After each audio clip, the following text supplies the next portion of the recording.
ఆవరించి ఉన్న ఈ భూభాగం అంతా దేవతల చేత నిర్మించబడింది. దీనినే హిందూస్థానం అంటారని దీని యొక్క అర్థం. అంటే సహజంగానే ఈ దేశము హిందూస్థానం అని చెప్పి మనం చెప్పడం లేదు, మన ప్రాచీన కాలంలో ఉన్నటువంటి శాస్త్రాలు చెప్పబడుతున్నాయి.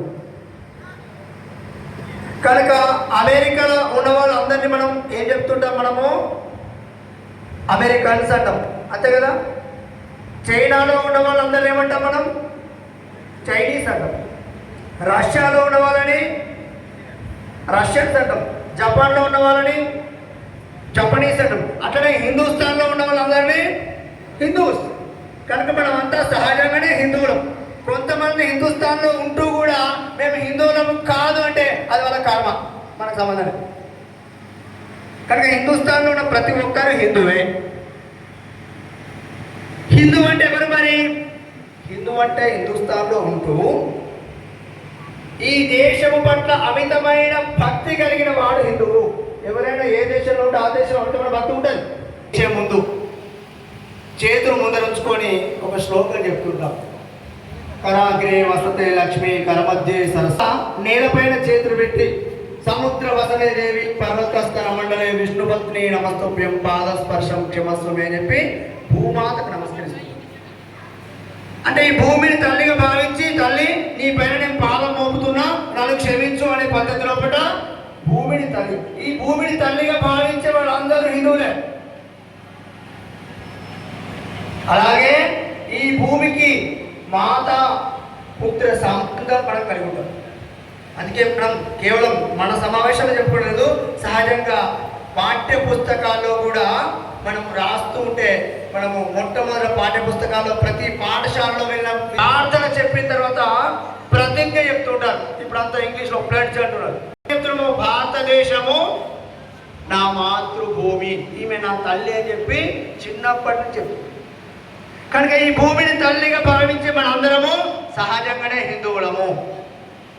అయినప్పటికీ ఒక 100 సంవత్సరాల క్రితం చూసినట్టయితే నేను హిందూ అనే విషయాన్ని హిందువు మర్చిపోయిండు. మర్చిపోవడమే కాదు, హిందువు అంటే కూడా ఒక రకంగా గిల్టీగా ఫీల్ అయ్యింది. ఒక పెద్దడు ఒక పుస్తకంలో రాసుకున్నాడు, నన్ను మీరు కావాలంటే గాడిద అని పిలిచిన కానీ హిందూ అని పిలవకండి అని చెప్పి. అంటే అంతటి ఒక రకంగా ఆత్మ విస్మృతి చెందినటువంటి ఒక హిందూ సమాజం ఉన్న సమయంలో హిందువు లోపల విశ్వాసం నింపడానికి, హిందువులు ఒక్కటిగా ఉండేది కాదు. హిందువులు సంఘటన, హిందువులు ఎక్కడైతే సంఘటన, హిందువులు ఉంటారా? మీరెవరు అంటే మేము పద్మశాలం, మీరెవరంటూ మేము కొమటోళ్ళం, మీరెవరు అంటే మేము అంగళోళ్ళం, మేము చాకలోళ్ళం, మేము కమ్మరోళ్ళం, ఇట్లా కులం పేరు చెప్పేది తప్ప నేను హిందూ అని చెప్పేవారు. అటువంటి స్థితిలో హిందువులను సంఘటితం చేయడానికి 1925 లోపల మహారాష్ట్రలోని నాగపూర్లో డాక్టర్ హెడ్గే వాళ్ళంటే ఆయన హిందువులను సంఘటితం చేయడం కోసం కోరుకున్నారు. అప్పుడే ఆ కాలంలో ఎంబీబీఎస్ పూర్తయింది, గుర్తుపెట్టుకోండి. ఇవాళ మన పిల్లలకైనా మెడిసిన్ సీట్ వస్తే చాలు మనం కలిగిస్తాం, మన కొడుకు. కానీ 100 ఏళ్ల కింద ఆయన మెడిసిన్ పూర్తయింది, ఆయన ప్రాక్టీస్ చేసుకోకుండా ఈ దేశంలో ఉన్న హిందూ సమాజాన్ని సంఘటితం చేయాలి. ఈ దేశంలో హిందువులో ఏదైతే ఆత్మ విస్మృతి చెందిందో వారు ఇప్పుడు ఆత్మ రాష్ట్రీయ స్వయం సేవక సంఘాన్ని ప్రారంభించారు. హిందువులు ఒక్కటి ఎక్కడైతే అసలు కానే కారు. హిందువులు ఎప్పుడు ఒక్కడైతారంటే ఎవరైనా చనిపోతే వాళ్ళను మోయడం కోసం ముందరొక్కిద్దరు వెనుకొక్కిద్దరు, అప్పుడు మాత్రమే 4 హిందువులు కలుస్తారు. అసలు కలవరు. కానీ వారు ప్రారంభం చేసిన కార్యము కారణంగా ఇవాళ అనేక స్థానాల్లో కూడా లక్షలాది మంది, వేలాది మంది, వందలాది మంది ఇవాళ మనం కూడా పెట్టుకొని దాదాపు 50-60 మంది ర్యాలీ రూపంలో వచ్చింది. ఇవాళ మనం ఇక్కడ సుమారు ఒక 150-200 మందిని కలిసి కూర్చోగలిగినాం. ఇక్కడ 100 ఏళ్ల కింద మనం కలిసి చూపిస్తున్నాము. అంటే ఒక రకంగా హిందువు మళ్ళీ జాగృతి చెందిండు అని చెప్పి మనకు అర్థమవుతున్నది. జాగృతి చెందిన హిందువు ముందుకు హిందూ ధర్మాన్ని, హిందూ సంస్కృతిని తీసుకొని వెళ్ళడంలో ప్రయత్నాల లోపల కొంచెం మనం మార్పు చేసుకోవాల్సిన అవసరం ఉన్నది. ఎందుకంటే హిందూ ధర్మంలో అనేక హిందూ సంస్థలు ఉన్నాయి, అనేక మంది హిందుత్వం పట్ల నిష్ట వెళ్ళి బస్సును తోయండి, కొంచెం ముందు కనుక వెళ్తే సెల్ఫ్ వేస్తుంది, బస్సు కదులుతుంది అని చెప్పారు. వెంటనే విద్యార్థులు దిగారు. సుమారు 40 మంది ఉన్నారు. ఆ 40 మందిలో 4 వైపులు వెళ్ళారు. కొంత 10 మంది ముందుకు వెళ్ళారు, ఒక 10 మంది వెనక్కి వచ్చారు, ఇంకో 10 మంది కుడివైపు, ఇంకో 10 మంది ఎడం వైపు. 4 వైపుల నుంచి బస్సును తోస్తున్నారు. డ్రైవర్ ఎంత డక్కా పెట్టినా బస్సు ఎంతకు కదలట్లేదు. కిటికీలోంచి ఒకసారి వంగి చూసిండు, అయ్యో విద్యార్థులు 4 వైపులరా, నేను దిగండి అని. మీరు అంత వెనుక నుంచి తోసినట్టయితే బస్సు ముందుకు వెళ్తుంది అని చెప్పారు. అందరు విద్యార్థులు వచ్చి బస్సును వెనుక నుంచి తోసిండ్రు, బస్సు ముందుకు కదిలింది, ప్రయాణం సాగింది. ఇవాళ మన హిందూ ధర్మాన్ని ముందుకు నడుపుతున్న అనేక సంస్థల వాళ్ళం కూడా ఇదే పద్ధతిలో బస్సును తోసినట్టుగా తోస్తున్నాము కొన్ని సందర్భాల్లో. కానీ అందరం కలిసి వెనుక నుంచే తోసినట్టయితే తప్పకుండా మన భారతదేశము అత్యంత తొందరగా జగద్గురు స్థానానికి వెళ్తుంది. ఆ దిశలో మనందరం ప్రయత్నం చేయాలి. అందుకోసమే ఈ హిందూ సమ్మేళనం. అలాగే మన హిందూ ధర్మం అత్యంత శ్రేష్టమైనది. ప్రపంచంలో ఉన్నటువంటి అన్ని సంస్కృతుల కంటే, అన్ని దేశాల కంటే, అన్ని జాతుల కంటే శ్రేష్టమైన సంస్కృతి, శ్రేష్టమైన జాతి, శ్రేష్టమైన దేశం ఏదైనా ఉంది అంటే అది మన భారతదేశము, మన హిందూ దేశము, హిందూ సంస్కృతి ఒకటే. ప్రపంచ దేశాలు మన వైపు చూస్తున్నారు. చెప్తూ ఉంటారు, రాజరతి శ్రేష్ఠ తత్తదేవే తరోజన స్వయం ప్రమాణం గురుదే తదనువర్తతే. శ్రేష్టమైన వ్యక్తులు దేన్ని ఆచరిస్తారో దాన్ని మిగతా వారు అనుసరిస్తారు అని చెప్పి గీతాస. అదే పద్ధతిలో ప్రపంచ దేశాలు మనల్ని శ్రేష్టమైనదిగా చూస్తున్నది. అందుకోసము మన ధర్మాన్ని, మన సంస్కృతిని సరైన పద్ధతిలో చూపించాల్సిన గురుతర బాధ్యత మన పైన ఉన్నది.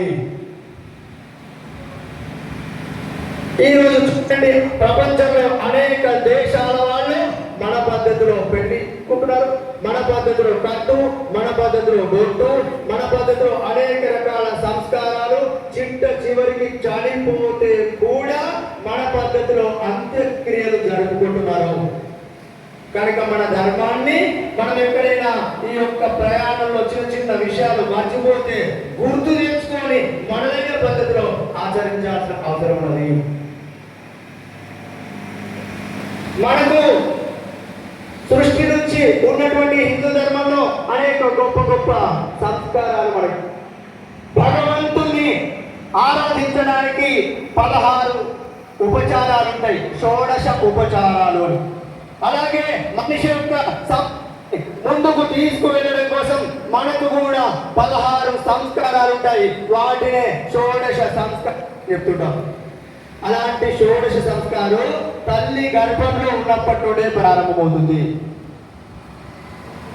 పిండము లోపల ఉన్నప్పుడే చేసేటటువంటి యొక్క సంస్కారాన్ని సీమంతము అంటారు. ఆ తర్వాత బయటపడ్డ తర్వాత పేరు పెడుతూ ఉంటారు, నామకరణమం. ఆ తర్వాత అన్నప్రాసనము, కేశఖండనము, కర్ణవేదనము, ఉపనయనము, అక్షరాభ్యాసము. ఇట్లా చూస్తున్నట్టయితే చిట్ట చివరికి చనిపోయిన తర్వాత జరిపేటటువంటి యొక్క అంతిమ సంస్కారము దహన సంస్కారం చెప్తుంటారు. ఇక్కడి వరకు 16 సంస్కారాలు మనకు. కానీ ఈ 16 విడిచిపెట్టి కొత్త కొత్త సంస్కారాలు మనం పట్టుకొచ్చుకుంటున్నాం. ఇవాళ ఈ 16 విడిచిపెట్టి వివాహము ఇట్లాంటి విడిచిపెడుతున్నాము. ఇవి ఉన్నప్పటికీ కొత్తగా ప్రతి సంవత్సరం మన ఇంట్లో జరుపుకోవాలి కదా అని జరుపుకుంటున్నారు. ఏం జరుపుకుంటున్నాం? జన్మదినాలు. బర్త్డే సంస్కృతి మనది కాదు. ఒకవేళ అయ్యో మాకు ఇద్దరు పిల్లలు కదా, వాళ్ళ యొక్క జన్మదినం మేము కొంచెం సెలబ్రేట్ చేసుకుంటే బాగుంటుంది అనుకుంటే మనదైన పద్ధతిలో సెలబ్రేట్ చేసుకుంటాం. మన పద్ధతిలో అంటే దీపాలను వెలిగించి ఇష్టదేవుణ్ణి ఉంచుకొని చిన్నగా పూజ కానీ అర్చన కానీ జరిపి పెద్దలకు అక్షంతలిచ్చి పాదాభి వందనం చేసి ఆశీస్సులు పొందే పద్ధతిలో మన యొక్క జన్మదినాలు జరుపుకోవాలి. కానీ మనం ఏం చేస్తున్నాము? ఒక 100 రూపాయలు 200 ఇచ్చి ఒక కేక్ తీస్తున్నాము. ఆ కేక్ పైన ఆయనకి ఎంత వయసు అన్ని క్యాండిల్ వెలిగిస్తున్నాము. తర్వాత అందరూ హ్యాపీ బర్త్డే టు యూ అనగానే మొత్తం ఆయన ఉన్న వయసు ఎంతో అన్ని క్యాండిల్ అని మనం ఆయన నోట్లో ఉన్న తుప్పిలని కేక్ మీద పడే ఆ కేక్ కడిగి. కనుక దీపాలు ఆర్పడం అనేది మన సంస్కృతి కాదు, దీపాలు వెలిగించడం మన సంస్కృతి. దీపాలు ఆరిపోతే అక్కడ ఏదో అపశృతిగా ఎవరైనా ఇంట్లో పెద్ద మనిషి జరిగిపోతే అయ్యో ఆ ఇంట్లో దీపం ఆరిపోయిందిరా అంటాం. కనుక అలాంటిది మనం దీపాలు ఆర్పడము మన పని కాదు, దాన్ని కాస్త మార్చుకోవాలి. ఒక వయసు వరకు కేక్, తర్వాత కొంత వయసు మారిన తర్వాత పిల్లలకి టీనేజ్ 13, 14, 15 దాటిన తర్వాత ఇంట్లో కేక్ కట్టేయట్లేదు. కేకును డబ్బులు ఇస్తే బైక్ తీసుకొని పోతున్నాడు తండ్రి, బైక్ తీసుకొని పోయి దాని రోడ్డు మీద సెంటర్ స్టాండ్ వేస్తాడు. బైక్ సీట్ మీద కేక్ పెట్టుకొని చుట్టూ స్నేహితులు చేరి కేక్ తింటున్నారా? తినట్లేదు. ఏం చేస్తున్నారు? పూసుకుంటున్నారు. పూసుకోవడమే కాకుండా ఇంకేం చేస్తున్నారు? వాడిని కొడుతున్నారు. దానికి ఏం పేరు పెడుతున్నారు? Birthday box. బర్త్డే బాక్స్ అనే పేరుతోటి కొట్టి కొట్టి కొట్టి వాడిని హింసిస్తున్నారు. వాళ్ళ సంస్కృతి కరెక్టే, ఎందుకంటే వాళ్ళ పద్ధతిలో మనిషి జన్మను పాపపు జన్మగా భావించి నువ్వు పాపి పాపి పాపి అని కొడతారు. కానీ మన ధర్మంలో ఎన్నో జన్మల పుణ్య ఫలంగా ఈ మానవ జన్మను మనం భావిస్తాం. ప్రతి మనిషి లోపల భగవంతుని చూసే తత్వము హిందుత్వము. కనుక మనమేదైనా స్వామీజీలు శాస్త్రజ్ఞులు ఎక్కడన్నా ఉపన్యాసాలు సందేశాలు ఇస్తే వాళ్ళు ఏం చెప్తున్నారు? భగవద్ బంధువులారా, పరమాత్మ స్వరూపులారా అని సంబోధిస్తున్నారు. కానీ వాళ్ళ సమావేశాల్లో వాళ్ళు ఏం చెప్తుంటారు? ఓ నా పాపలా అని చెప్తుంటారు. అంటే అందరూ పాపము జన్మ కనుక పాపులారా అని చెప్తుంటారు. కనుక మన ధర్మం గొప్పతనాన్ని ఆలోచించి మనదైన పద్ధతిలో మన ఇళ్లలో జన్మదినాలు జరుపుకోవడానికి ప్రయత్నించాలి. కేవలం జన్మదినాలు కాదు, మనకు తెలియక అమాయకం కారణంగా విదేశీయులు పరిపాలించినప్పుడు వచ్చినటువంటి చిన్న చిన్న అజ్ఞానం కారణంగా మనకి కాని పండుగల్ని కొన్ని జరుపుకుంటున్నాం. దర్గాల పండుగ, పీరీల పండుగ, ఇవన్నీ చూసినట్టయితే మీరు లోతుగా అధ్యయనం చేయండి. ఇవేమి మన పండుగలు కావు. మన పండుగని మాత్రము పైన పైన అవసరమైతే పేలవంగా జరుపుతున్నాం. లేదు, మన పండుగల్ని అంగరంగ వైభవంగా జరుపుకోవడం కోసం ప్రయత్నం చేయాలి. రాబోయే మన తరాలకు మన పండుగ యొక్క విశిష్టతను తెలపాలి. తెలపడం కోసం మనకు తెలియకపోతే అధ్యయనం చేసి తెలిపినట్టయితే వాళ్ళు మన పండుగల పట్ల శ్రద్ధ భక్తి నిలుపుకొని వాళ్ళు ముందుకెళ్లే అవకాశం ఉంటుంది. కనుక మన యొక్క సంస్కారాలను ఈ పద్ధతిలో ముందుకు తీసుకెళ్ళడం కోసము మన కుటుంబాల్లో ఈ ప్రయత్నించాలి. ఇలా ప్రయత్నం చేయడం కోసము మన దేశంలో ఉన్న హిందూ సమాజంలో అన్ని రకాల హిందూ సంస్థలు ముఖ్యంగా ఒక 5 విషయాలలో పరివర్తన కోసం మనము ఆలోచించాలి. అందులో మొట్టమొదటిది సామాజిక సమరసత. సమరసత అంటే అందరూ కలిసి ఉండాలి. ఎవరు ఎక్కువ కాదు, ఎవరు తక్కువ కాదు. కులపరంగా చూసినా అంటే, ధనం పరంగా చూసినా, జ్ఞానం పరంగా చూసినా, ఏ రకంగా చూసినా అందరము ఒకటి అనే భావన మనలో ఉండాలి. అలానే ఉండింది కూడా. మీరు చూడండి, హిందూ ధర్మంలో ఏం చెప్తున్నాము? ఆత్మవత్ సర్వభూతాని.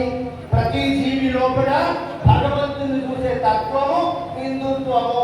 ప్రతి జీవిలోనే కాదు, ప్రతి అణువున కూడా మనము భగవంతుని చూస్తాము. భాగవతంలో భక్త ప్రహ్లాదుడు ఓం నమో నారాయణాయ నమః అని చేస్తుంటే ఏరా ఎక్కడున్నాడు అని చెప్పి వాళ్ళ ఆయన వచ్చి అడుగుతున్నాడు. ఎవరు వాళ్ళ ఆయన? అడిగినప్పుడు నీకెడుతున్నాడా నీ శ్రీహరి అంటే ఆయన గల తీసి ఒక్కసారి కొట్టాడు. కొట్టగానే ఆ స్తంభంలో ఎవరు వస్తారు? నరసింహస్వామి వస్తాడు. కనుక ప్రతి చోట భగవంతుడు ఉన్నాడని చెప్పి మనకు సహజంగానే అర్థమవుతున్నది. ప్రతి జీవితంలో మనం భగవంతుని చూస్తాం. మనం గుడికి వెళ్తే జీవనం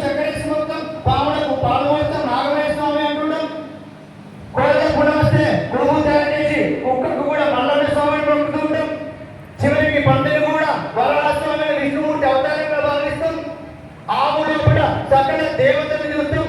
అలాంటిది కనీసము మన తోటి మనుషుల్లో భగవంతుని చూడకపోయినా నారాయణ యొక్క ఆత్మ ఆయనలో ఉన్నది, అదే ఆత్మ అదే పరమాత్మ అనే సాధారణ ధ్యాస మనలో ఉండనా ఉందా?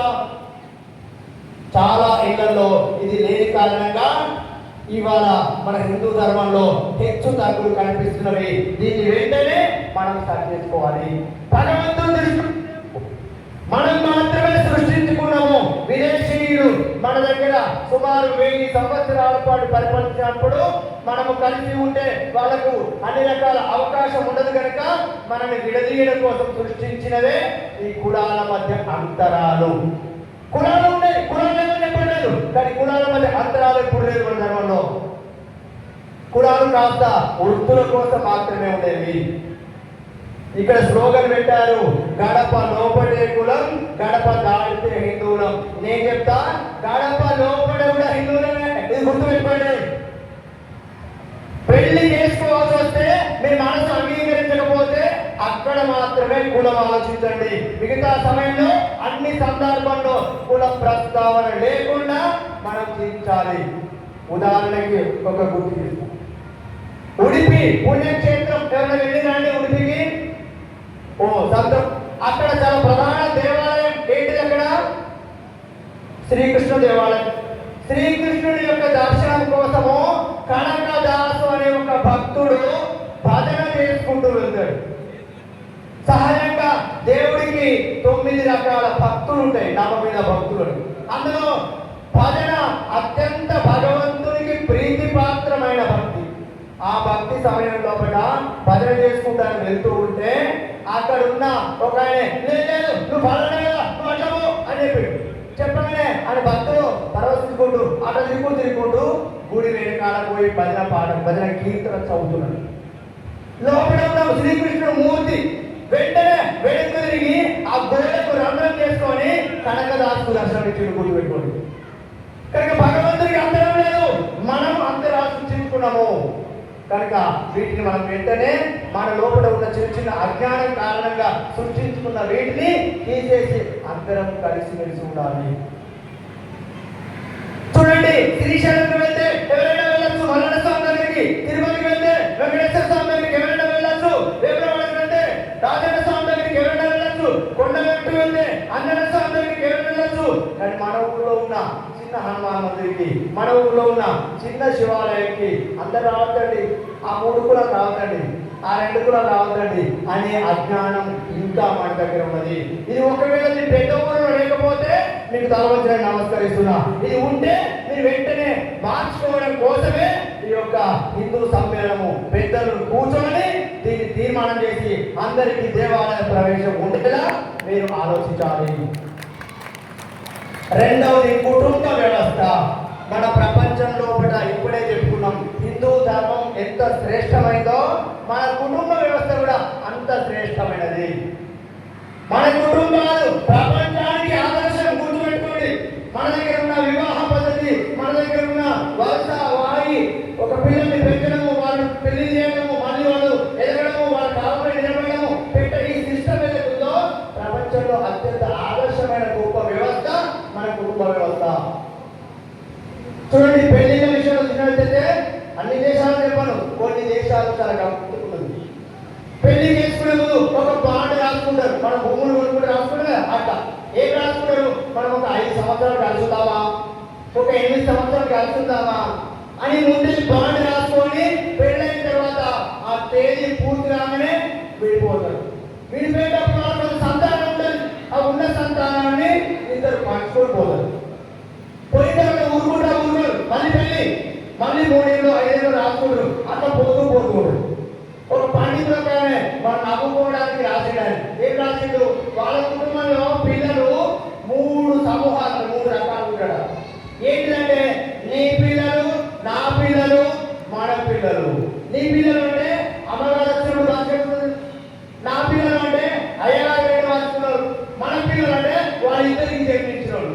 ఇది మనకైనా గమనించాలని చూస్తే కనుక మన కల్చర్ రాముడి నుంచి ఆదర్శంగా తీసుకుంటున్నాం. ఒకటే మాట, ఒకటే బాణము, ఒకటే ఏంటిది? సత్యాన్ని చాటి ధర్మం అది. ఒకసారి పెళ్ళైంది దాడి పెట్టమంటే చచ్చేంత వరకు కలిసే ఉంటాం. ఇది మన ధర్మం, ఇది సంస్కృతి.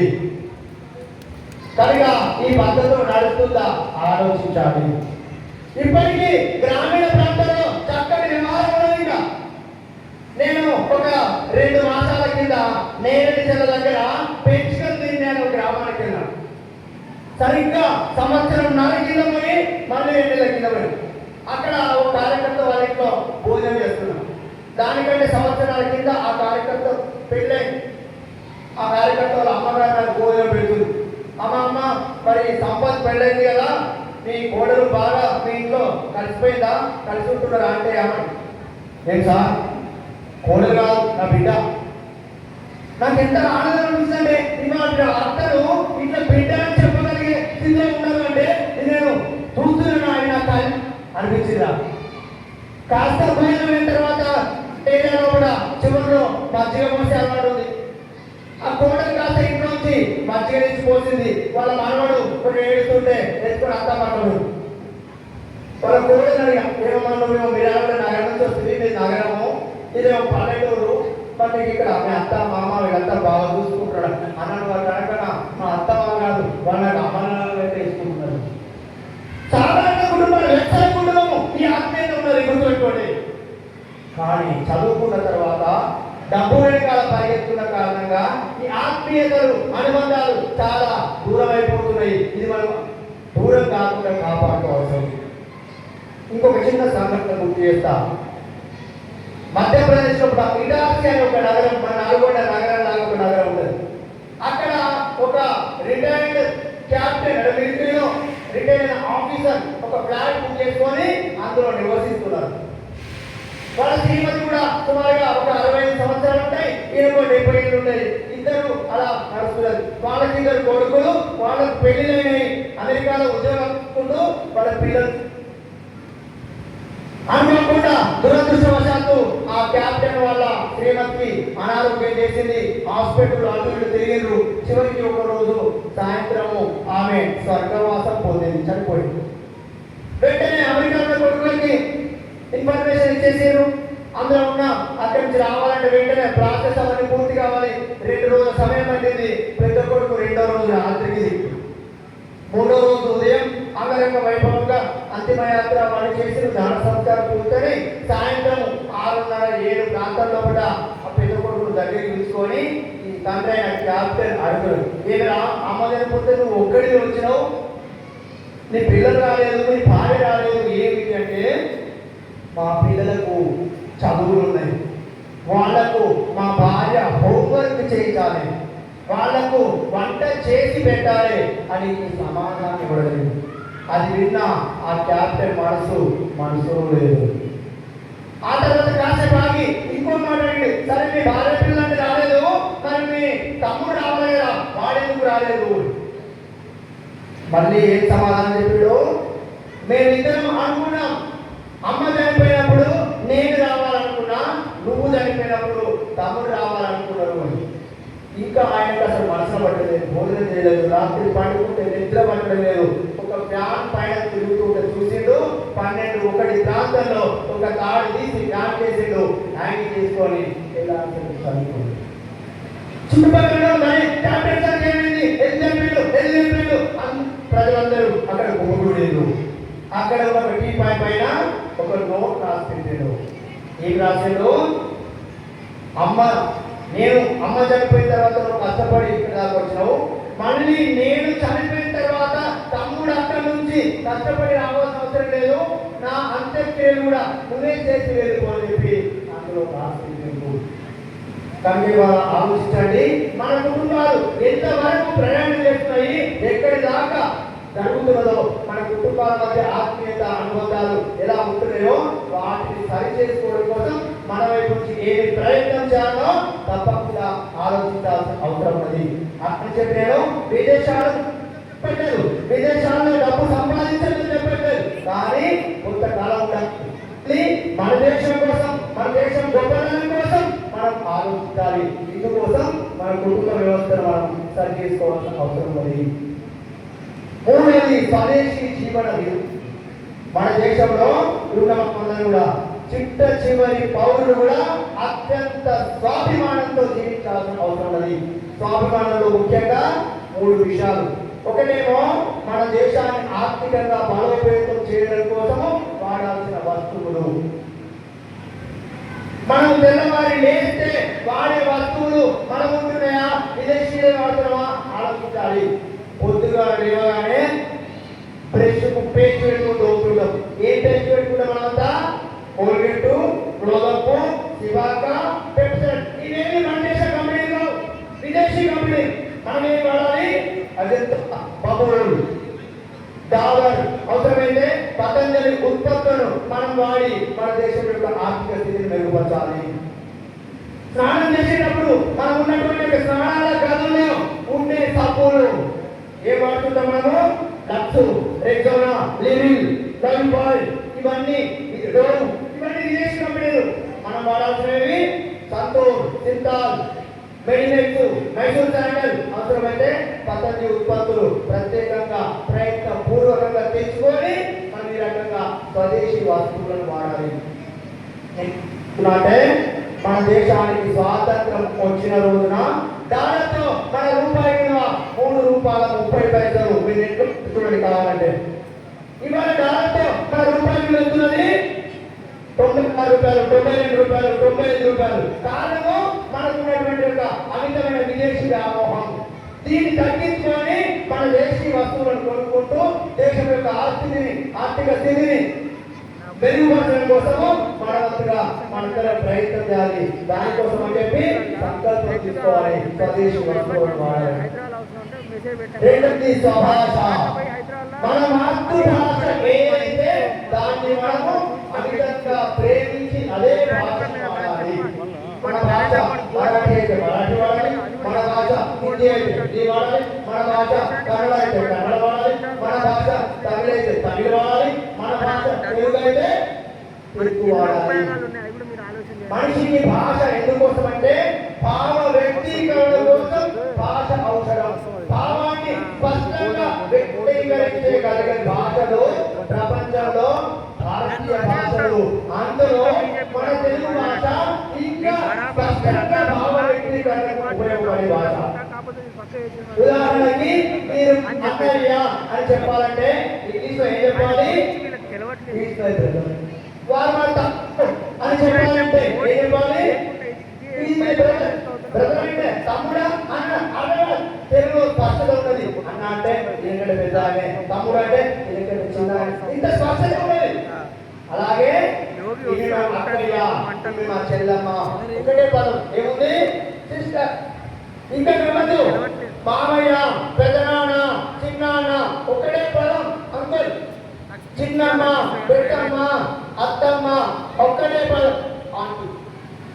చాలా పదాలతో ఉన్నటువంటి భాష ఇంగ్లీష్ భాష. అంతేకాదు కొన్ని పదాలు లేనే లేవు. మనం ఉదాహరణకి ఒక దేవాలయానికి వెళ్ళాం, ఒక పంతులు గారికి నమస్కారం పెట్టిన తర్వాత దేవుడికి రెండు చెడకోపం పెట్టినాక చేతిలో పెడుతూ ఏమంటారు? తీర్థం. తీర్థం అనే పదం లేదు ఇంగ్లీష్ లో. తర్వాత మనకు ప్రసాదం పెట్టుకుంటారు, ప్రసాదం అనే పదం లేదు. దేవుడికి గుడిపోతే నీకు ఏమొస్తాడంటే పుణ్యం వస్తాడు, పుణ్యం అనే పదం వాళ్ళకుంది. పాపం అనే పదం సిన్ అంటారు. కనుక ధర్మము, పుణ్యము, ప్రసాదము, తీర్థం ఇలాంటి పదాలు కనుక ఇంగ్లీష్ను కేవలము డబ్బు సంపాదించుకోవడం కోసము, మనలో ఉన్న మంచిని వాళ్లకు పంచిపెట్టడం కోసము, ఏమైనా వాళ్ళను కూడా పంచి ఉంటే తెచ్చుకోవడం కోసం మాత్రమే ఇంగ్లీష్ నేర్చుకోవాలి. మిగతా ఇంట్లో మనం వాడుతున్న సమయంలో మన యొక్క భాషను మన ఇంట్లో మన తల్లులు ముఖ్యంగా అమ్మ, నాన్న అని పిలిపించుకునే ప్రయత్నం చేయాలి. చాలా కుటుంబాల్లో అమ్మ అని పిలవగానే దాని ఏదో ఇన్సల్ట్ గా ఫీల్ అయ్యి మమ్మీ అని పిలుస్తావా లేదా అని చెప్పడానికి ఒత్తిడి ఉన్నారు. ఇది కొంచెం మారాలి. మనం వాడుతున్న వస్తువులను మన భాషలో పిలవడం జరగాలి. మూడవది మన యొక్క వస్త్రధారణ, స్వదేశీ వస్త్రధారణ. స్వదేశీ వస్త్రధారణ అనగానే పంచ కట్టుకోవడము, తెల్లారేసి కాదండి. మన కాశ్మీర్ నుంచి కన్యాకుమారి వరకు చూసినట్టయితే పాత పద్ధతిలో 56 రాజ్యాలు ఉండేది. ఇప్పుడు మన రాష్ట్రాలు స్టేట్స్. అలాంటి 56 రాజ్యాల్లో పెద్ద రుమాలు ఉండేది, ఒక చోట టైట్ రుమాలు, ఒక చోట చిన్న టోపీ, ఒక చోట గుండులు, ఇట్లా రకరకాల బంతులు, లూజ్ బంతులు, ఉరిన వస్తువులు, దుస్తులు, ఇట్లా రకరకాలు ఏ రకంగా వేసుకున్నా ఒంటి నిండా బట్టలు వేసుకోవడము భారతీయ వస్త్రధారణ, హిందూ వస్త్రధారణ. కానీ ఇవాళ మన పిల్లలు ఒంటి నిండా బట్టలు వేసుకుంటే ఎఫెక్టివ్గా మనం ఆలోచించాలి. ఒకసారి నేను మన ఆహార్యం నుంచే నల్గొండకు బస్సులో పోతున్నాను, శాతం నా పక్కన ఒక యువకుడు కూర్చున్నాడు. నాకు తెలుసు మన ఇంట్లో డబ్బు ఉన్నట్టు అలవాటు, అయినప్పటికీ ఊరికే అందరి ఇద్దామని అంటాను. జింపు జింపు వెంటలు ఉన్నాయి, ప్యాంట్ ఒక 4 చింపుకొని ఉన్నది. అడిగిన ఏ బాబు మీరు చాలా పూర్ ఫ్యాన్ ఆయన కాదన్నా మా ఆయన టీచర్ అన్నాడు. ఓ టీచర్కి బాగా డబ్బులు ఉంటాయి, మరి చిరిగిపోయిన ప్యాంట్ వేసుకున్నారు. ఏమో నా ఫ్యాషన్ నాకు ట్రెండ్ అని అంటున్నాడు. చింపేసుకోవడంలో ట్రెండ్ అయిపోయింది వాళ్ళు. ఒక పిల్లలు ఏమంటే పర్లేదు, కానీ అమ్మాయి ఇంకా పెట్టుకుంటున్నది. ఏది కనిపించదో అర్థం కాని పరిస్థితుల్లో వస్త్రధారణ ఉంటున్నది. దాన్ని సరిచేయాల్సిన బాధ్యత మనందరి పైన ఉన్నది. మన బిడ్డ కావచ్చు, మన మనమరాలు కావచ్చు, కోడలు కావచ్చు, కూతురు కావచ్చు, మాట్లాడి అవసరమైతే కోపం చేసిన పర్లేదు ఒంటి నిండా బట్టలు వేసుకోవడము మనం అలవాటు చేయాలి. భారతీయ వస్త్రధారణ అంటే ముఖ్యంగా స్త్రీ 18 గజాల చీర కట్టుకున్న సంస్కృతి మనది కనుక అందుకే తల్లులను చూడగానే మాతృవత్ పరధారేషు పరస్త్రీలను తల్లిగా భావించారు. చీర కట్టుకుని చూస్తే సహజంగానే ఆ మాతృభావన వచ్చేస్తుంది. అలాంటి ఒక భావన రావడం కోసము ఆ పద్ధతిలో వస్త్రధారణ మనం అలవాటు చేయాలి. ఇది మన స్వదేశీ జీవన విధానంలో ముఖ్యంగా 3 విషయాల గురించి చాలా ఉంటాయి. అలాగే మనకు ఉన్నటువంటి పద్ధతిలో పౌర విధులు అంటే మనమందరము రాజ్యాంగాన్ని రాసుకున్నాం. రాజ్యాంగాన్ని ఎవరు ఇచ్చారు అంటే ఎవరు చెప్తారు?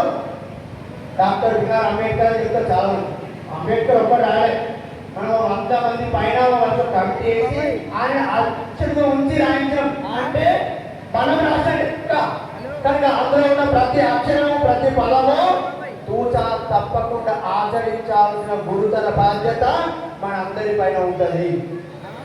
రాజ్యాంగాన్ని అమలు పరచడంలో ముఖ్యంగా ట్రాఫిక్ రూల్స్ ఉంటాయి కదా, తప్పకుండా తూచా తప్పకుండా ఆచరించాలి. చాలా సార్లు సిగ్నల్ పడిందనుకో ఇక్కడ పోలీసులు లేదు కదా అని చెప్పి తిరిగిపోకూడదు. కానీ మనం మళ్ళీ ముసలు పెట్టుకుంటే నేను మొన్న అమెరికా మేము కూడా వాళ్ళ ఇంటికి పోయినప్పుడు అక్కడ 2 సిగ్నల్ పడమే కారు వాళ్ళు మళ్ళీ సిగ్నల్ పోలేదు. మరి నీకు నువ్వు కూడా ఆగాలి కదా, నువ్వు మాత్రం ఆగము వాళ్ళ మాత్రం గొప్ప అని చెప్తావు. కనుక మన యొక్క పౌర విధులు ఏమిటో తప్పకుండా మనంగా ఆచరించాలి. కేవలం ట్రాఫిక్ రూటే కాదు, మిగతా చోటు కూడా మనం చేస్తున్న ప్రతి పని వల్ల చెప్పిన ఇబ్బంది జరుగుతుందా, నా వల్ల ఇబ్బంది కలగకుండా ముందుకెళ్ళాలి అనే పద్ధతిలో కూడా మనం ఆలోచించాలి. 5వది పర్యావరణ పరిరక్షణ. పర్యావరణం అంటే మనందరికీ తెలుసు. ముఖ్యంగా భూమి మీద ఉన్నటువంటి సమయంలో ఏదైతే భూమి సమతుల్యంగా ఉంచడం కోసం రక్షించాలో దాన్ని మనం సహజంగా మన హిందూ సంస్కృతిలో ఉన్నది. అయినప్పటికీ విదేశీ ఆచరణను ఆచరించడం మొదలుపెట్టిన తర్వాత కొన్నింటిని మనం విస్మరిస్తున్నాం. ముఖ్యంగా పర్యావరణ పరిరక్షణలో నీటిని చాలా పొదుపుగా వాడాలి. మన ఇంటికి వచ్చిన ప్రతి నీటి చుక్క మన ఇంటిలోనే ఇంకే విధంగా ఇంకుడు గుంతలు తగ్గుకొని మనం ఆలోచిస్తామా? అలాగే మన దగ్గర ఉన్నటువంటి యొక్క నీటిని వాడకంలో ఎంత వీలైనంత పొదుపుగా వాడే ప్రయత్నము. ఇంట్లో గ్యాస్ వచ్చింది, మోటర్ వేసి బోర్ పెట్టి భయపడిన కాకుండా బకెట్లతో నీళ్ళు వేసుకొని తక్కువ నీటితో ఏమైనా శుభ్రం చేయగలుగుతాం. స్నానం చేయాల్సి వచ్చింది, ఒక బకెట్ నీళ్ళు కానీ 5 బకెట్లు 6 బకెట్లు నాశనమే కదా అని చెప్పి నీరు దగ్గర స్నానం చేయదు. ఎందుకంటే నీరు అందరికి అవసరం. నీరు అందరి యొక్క సొత్తు, జాతీయ సంపద. అలాగే తాగే నీటిని కూడా అత్యంత పొదుపుగా తాగాలి. పొదుపుగా తాగడం అంటే కడుపు నిండా తాగాల్సిందే. కానీ మన ఇంటికి ఎవరైనా వచ్చారు, పెద్ద గ్లాస్ నీళ్ళు ఇస్తాం, ఒక 2 ముక్కలు తాగానే పక్క పెడితే ఆ నీళ్ళు తీసి పారేస్తాం. అట్లా చేయదు. అందుకే ఎవరు మన ఇంటికి వచ్చినా సగం గ్లాస్ నీళ్ళు ఇవ్వాలి. సగం గ్లాస్ నీళ్ళు ఇచ్చిన తర్వాత మీరు మనం తాగి మళ్ళీ అనుకుంటారేమో మేము పిసినారు అనుకునే మంచిదే. నీటిని పొదుపు చేయడం మన యొక్క కర్తవ్యం. ఎందుకంటే తాగుతున్న నీళ్ళు అందరం కూడా సుమారుగా 6 మనం ఫిల్టర్ చేసిన నీళ్ళు తాగుతున్నాం. ప్యూరిఫై చేసిన తర్వాత 4 గ్లాసుల నీళ్లు భూమి నుంచి పైకి వస్తే 1 గ్లాస్ తాగుతున్నాం, 3 గ్లాసులు వేస్తున్నాం. పోతున్నాయి అట్లా. కనుక నీటిని అత్యంత అట్లా చెప్పి తాగకుండా ఉండి నల్గొండ జిల్లాలో ముఖ్యంగా స్టోన్స్ వస్తుండే అట్టుకోవద్దు, కడుపునిండ తాగాల్సిందే, కానీ వృధా చేయొద్దు. ఎక్కడ నీళ్ళు మిగిలినాయి చెట్లకు పోతామా ఇప్పుడు పోతామా ఆ పద్ధతిలో నీటిని కొంచెం మాకు ఆర్థికంగా ఇబ్బంది లేదు, రెయిన్ వాటర్ని కూడా మేము స్టోర్ చేసుకొని తాగుదాం. అలా డబ్బు ఉన్న వాళ్ళు ఆ పద్ధతిలో కూడా నీటిని వాన నీటిని పొదుపుగా ఉంచుకొని తాగడం కోసం ప్రయత్నం చేయాలి. ఈ రకంగా నీటి పొదుపు విషయంలో ఆలోచించాలి. రెండో, చెట్లు ఎక్కువ మొక్కలు నాటడము, చెట్లను సంరక్షించడము, చెట్లను కొట్టద్దు. ఎంత వీలైతే ఎక్కువ చెట్లను పెట్టే ప్రయత్నం చేయాలి. ప్రపంచ పర్యావరణవేత్తలు ఏం చెప్తున్నారంటే ఒక మనిషికి 285 చెట్లు ఉండాలట. కానీ మన భారతదేశంలో 1:25 ఉన్నాయి. అంటే ఇంకా 260 చెట్లు తక్కువ ఉన్నాయి ఒక్కొక్కరికి. కనుక మనకి ఎక్కడ అవకాశం దొరుకుతుంది అక్కడ చెట్లు పెట్టాలి. ఒక్కొక్కసారి మన ఇళ్లలో రకరకాల పండ్లు తింటాం, అందులో గింజలు ఉంటుండే. ఆ గింజలు కొంచెం ప్రిజర్వ్ చేసి ఈ వర్షాలు పడే ముందర మట్టిలో కలిపి చిన్న ముద్దలాగా సీడ్ బాల్స చేసి వెళ్ళి ఆ కొండల పైన, చెరువు గట్ల పైన, వాగుకున్నటువంటి 2 ఓట్ల పైన ఇట్లా వేసినట్టయితే ఒక 5-6 సంవత్సరాల తర్వాత పెద్ద పెద్ద చెట్లు అవుతాయి. అనుకోకుండా పట్టు కొట్టుకుంటాయి, ఎందుకు పళ్ళ గింజలు తింటాం. ఆ తర్వాత జంతువులకు కూడా ఉపయోగకరంగా ఉంటుంది. ఇట్లా మనము చెట్లను సంరక్షించే ప్రయత్నం మనం వైపు జరగాలి. మూడవది, ప్లాస్టిక్ నుంచి ఎంత వీలైతే అంత ఎక్కువ దూరంగా ఉండాలి. ప్లాస్టిక్ ఇవాళ పెద్ద మహమ్మారి. ప్లాస్టిక్ ఏ చిన్నదానికైనా వాడుతున్నాము, నువ్వు భూమిలో పడేస్తున్నాము, భూమిలో సింక్ కావట్లేదు, ఇంకిపోవట్లేదు. మనం వాడిన ప్లాస్టిక్ భూమిలో వేస్తే అది కరగడానికి 500 సంవత్సరాలు కావాలట. కనుక భూమిని కలుషితం చేయకుండా ప్లాస్టిక్ వాడక ఉండే ప్రయత్నం. కుర్చీలు, బెంచీలు, మగ్గులు, గ్లాసులు, బకెట్లు పెద్ద పెద్దవి ఎక్కువ కాలం ఉపయోగించే వస్తువులు పర్వాలేదు, కానీ ఒకేసారి వాడి పడేసే వస్తువుల్ని ప్లాస్టిక్ మనం వాడద్దు. ప్లాస్టిక్ వాడడం వల్ల ఒకటేమో భూమిలో కష్టమవుతుంది, రెండోది అందులో ఆహార పదార్థాలు కానీ తినడం వల్ల అందులో ఉన్నటువంటి యొక్క క్యాన్సర్ ఉత్ప్రేరక పదార్థాలు మనలో వచ్చి తెలియకుండా మనకు క్యాన్సర్ రావడానికి కారణమవుతుంది. మనకి ఏ విధమైన బీడీ అలవాటు లేకుండా, ఏ విధమైన సిగరెట్ అలవాటు లేకుండా, గుట్కా అలవాటు లేకుండా, మందు అలవాటు లేకుండా, ఏ విధమైన వ్యసనాలు లేకపోయినా ప్లాస్టిక్ లో తింటూ ఉంటే వితిన్ 10 years లోపల క్యాన్సర్ పేషెంట్ గా మారిపోతాము. అందుకోసం పెద్దలు చెప్తున్నారు క్యాన్సర్ నుంచి దూరంగా ఉండడం కోసము ప్లాస్టిక్ నుంచి అత్యంత దూరంగా ఉండాలని చెప్పి. కనుక మన ఇంటికి ఎవరైనా వచ్చినట్టయితే ప్లాస్టిక్ విస్తరణలో భోజనాలు పెట్టదు, మనము ప్లాస్టిక్ గ్లాసులలో నీళ్ళు ఇవ్వద్దు, మనం తినే కంటమే శుభ్రంగా కడిగి పెట్టాలి. వాళ్ళు ఏమైనా అనుకున్నా పర్వాలేదు చెప్పాలి. దీనివల్ల మాకు హిందూ సమ్మేళనం చెప్పారు క్యాన్సర్ వస్తుందా అందుకోసం శుభ్రంగా కడిగి పెట్టుకొని చెప్పాలి, వాళ్ళకు కూడా అదే చేయమని చెప్పాలి. అలాగే పర్యావరణ విషయంలో ఈ 3 గుర్తుపెట్టుకోండి. ఒకటేమో చెట్లను సంరక్షించడము, నీటిని పొదుపుగా వాడడము, మూడవది ప్లాస్టిక్ నుంచి దూరంగా. వీలైతే ప్లాస్టిక్ ముక్క గరిగా మనం పండించుకుంటామా ఆలోచించాలి. ఈ 5 విషయాలు దేశంలో గొప్ప పరివర్తన రావడం కోసము మనం ఆలోచించాలి. మొదట చెప్పింది సామాజిక సమరసత, రెండవది కుటుంబ ప్రబోధన అంటే కుటుంబ వ్యవస్థ, మూడవది జీవన విధానము, స్వదేశీ జీవన విధానము, నాలుగవది పౌర విధులు, ఐదవది పర్యావరణ పరిరక్షణ. ఈ 5 విషయాల్లో అందరము అన్ని రకాల హిందూ సంస్థలు, అన్ని రకాల భక్తుల వాళ్ళము అందరూ కలిసి ప్రయత్నం చేస్తే దేశము అత్యంత తొందరగా ఉన్నత స్థితికి వెళ్తుంది. దాంటి మార్పు కోసం ఈ మార్పు రావాలి అనుకున్నప్పుడు మొట్టమొదట వ్యక్తిలో మార్పు రావాల్సిన అవసరం ఉంది. చాలా మంది ఈ మార్పు కరెక్టే, చాలా బాగుంటుంది, మరి పాటిద్దామా అన్నప్పుడు ఓకే అంటారు. మరి ఈ మార్పు నా నుంచే ప్రారంభం చేస్తా అని చెప్పండి అన్నప్పుడు అటు ఇటు చూస్తుంటారు. ఈ సమాజంలో ఈ మార్పు మంచిదే కదా కావాలని కోరుకోండి అంటే చేస్తుంటారు. నా నుంచే ఈ మార్పు ప్రారంభం చేస్తా అనుకున్నప్పుడు చేద్దాం అప్పకు ఇటుపక్కలుస్తాం. అటు రోజు ఈ మార్పు మన నుంచే ప్రారంభం కావాలి. అలాంటి మార్పు రావడం కోసం వ్యక్తిలో పరివర్తన అవసరం అని చెప్పి వ్యక్తులలో మార్పు తీసుకుని రావడం కోసము 100 సంవత్సరాల క్రితము రాష్ట్రీయ స్వయం సేవక సంఘాన్ని మనిషిలు. అలాంటి రాష్ట్రీయ స్వయం సేవక సంఘంలో తయారైన వ్యక్తులు వ్యక్తి పరివర్తన ఆధారంగా సమాజ పరివర్తన తద్వారా దేశం యొక్క వ్యవస్థ పరివర్తన దీనికోసం ప్రయత్నం చేస్తున్నారు. ఆర్ఎస్ఎస్ ప్రారంభమైన కొద్ది రోజులు మనకు స్వాతంత్రం రావడం జరిగింది. 1947 ఆగస్టు 15వ తేదీన. స్వాతంత్రం రాక ముందు రోజు మన దేశం చాలా పెద్దగా ఉండే. వచ్చిన రోజున ఏదైతే రాత్రికి రాత్రి ఆగస్టు 14 నాడు దేశం ముక్కలైపోయింది. ముక్కలైపోయినటువంటి భూభాగంలో కూడా హిందువులు అనేక ఆర్తనాదాలు వాళ్ళ యొక్క కష్టాలు చెప్పేది కావు. అటువంటి సమయంలో సుమారు 2 లక్షల మంది హిందువులు రికార్డు 2 లక్షల మంది ఊచకోతకులైనరు. ఆ సమయంలో అక్కడ మిగిలిన హిందువులను రక్షించడం కోసము సుమారు 3,000 మంది స్వయం సేవకులు రకరకాల పద్ధతులు కొంతమంది మారువేషాల్లో వెళ్ళి ఆ భూభాగం నుంచి సుమారు 1 కోటి మంది పైగా హిందువులను సురక్షితంగా మనకున్న భారతదేశానికి తీసుకురావడం జరిగింది. ఆ తర్వాత 1948లో కూడా పంజాబ్ బార్డర్ లోపల పాకిస్తాన్తో యుద్ధం జరుగుతున్న సమయంలో సైనికులకు ఉన్నటువంటి మందుగుడు సామాగ్రి తీసుకెళ్లే ఫ్లైట్ ప్రారంభిస్తున్నప్పుడు 2 దేశాల బార్డర్లో పోయింది. అది తీసుకురావడానికి ఆ బార్డర్లో ఉన్న ఒక యువకుల యొక్క శాఖ స్వయం సేవకులు 20 మంది కలిసి దాన్ని తీసుకురావడానికి వెళ్తారు. తీసుకొస్తున్న సమయంలో 700 స్వయం సేవకులు ఒక మందుగుళ్ళకి బలై చనిపోతారు. కేవలం 13 మంది మిగులుతారు. ఆ మందుగుడు సామాగ్రి సైనికులకు అందజేస్తారు. అప్పుడు మన భారత సైన్యం విజయం సాధించడం జరుగుతుంది. అంతేకాదు 1962 లోపల చైనా యుద్ధం జరిగింది. మీ అందరికీ తెలుసు.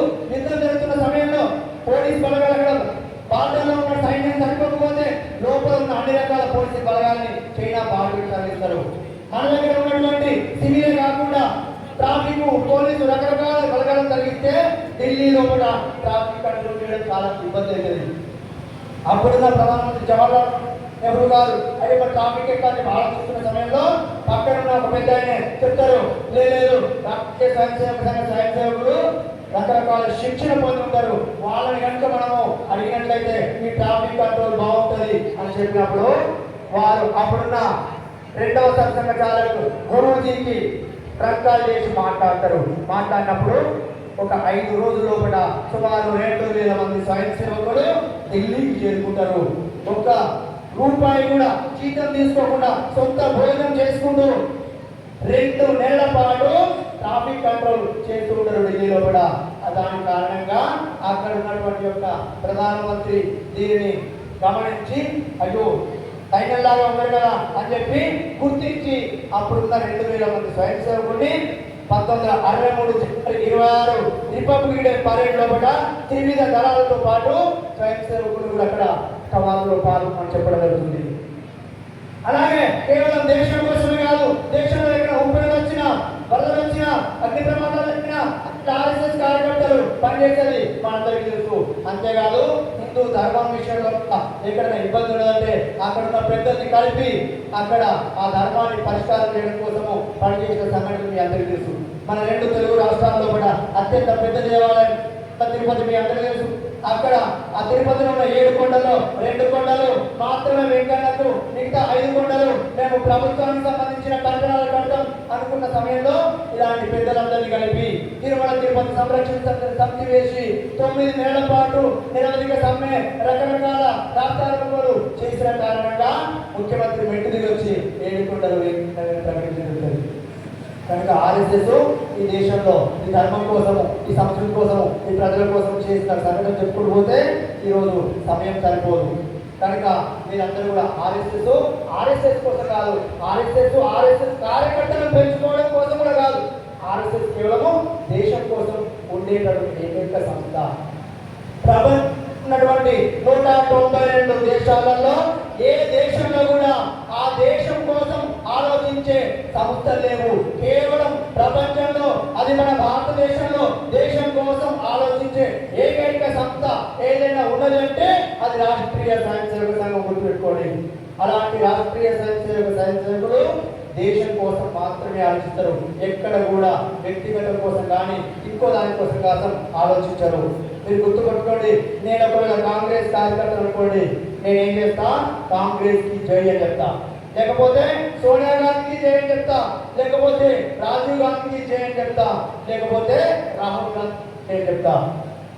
ఒకవేళ టీడీపీ కార్యకర్తలు అనుకోండి, తెలుగుదేశంకు జయంట, చంద్రబాబుకు జయంట, నారా లోకేష్ బాబుకు జయంట. ఒకవేళ నేను బీఆర్ఎస్ కార్యకర్తలు అనుకోండి, బీఆర్ఎస్ కి జయంట, కేసీఆర్ కి జయంట, కేసీఆర్ జయంట. లేదంటే నేను బీజేపీ కార్యకర్తలకు బీజేపీకి జయంట, మోదీకి జయంట, అమిత్ షాకి జయంట. కానీ ఆర్ఎస్ఎస్ కార్యకర్తలు ఎప్పుడు కూడా కనీసం ఆర్ఎస్ఎస్ కి అనుకుంటూ చేయగలడు. ఆర్ఎస్ఎస్ ప్రారంభించిన డాక్టర్ జీ కూడా జై చెప్పరు. ఇప్పుడున్న సత్సంగచాలకు ఓన్లీ భగవద్గీతగా జై చెప్పరు. ఎవరికి జై చెప్తాడు? భారత్ మాతాకి జై అని చెప్తాడు. ఇది సైన్స్ సేవకుల్లో నిర్మాణం చేయడం దేశభక్తి. అలాంటి ఒక దేశభక్తిని మనందరం కలిసుకోవాలి. ఆ పద్ధతిలో కూడా హిందూ ధర్మాన్ని, ఈ దేశాన్ని పరమ వైభవానికి తీసుకొని వెళ్ళడం కోసం మనందరం మంచి దేశభక్తులుగా మారడం కోసం ఈ హిందూ సమ్మేళనాన్ని ఇచ్చేసిన మీ అందరికీ ఆ భగవంతుడు అలాంటి ఒక జ్ఞానాన్ని, అలాంటి ఒక శక్తిని ఇవ్వాలని కోరుకుంటూ ముగిస్తాను.